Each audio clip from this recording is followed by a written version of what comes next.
100th Air Refueling Wing fuels. Where does the fuel come from?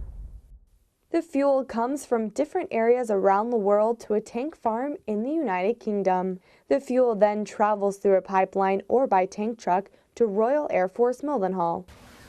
Once there, airmen test the fuel to ensure it is clean and usable. They continue to test the fuel and the equipment used to store and move it on a periodic basis.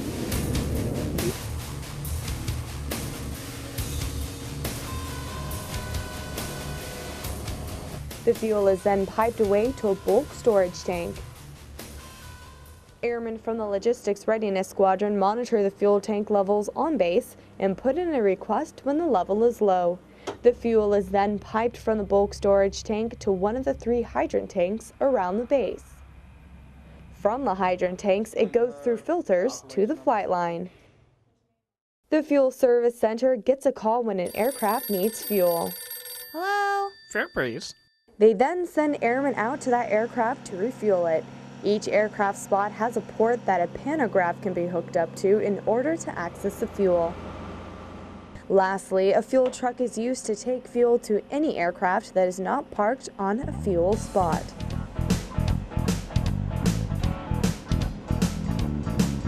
Where do the aircraft go and what do they do after they are refueled? The aircraft that receive fuel fall into 3 categories. They receive fuel to perform missions out of RAF Mildenhall,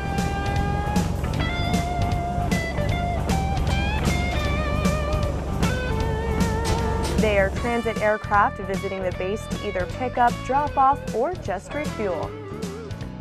And lastly, the 15 KC-135 tankers housed at RAF Mildenhall receive fuel to support other U.S. or NATO aircraft that are either passing by and need fuel to get where they are going, or on a mission, whether it be training or real world.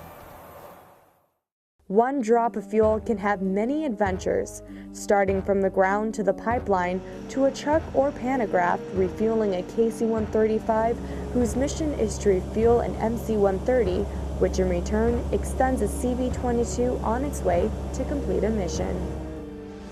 100th Air Refueling Wing, working together from the ground to the air.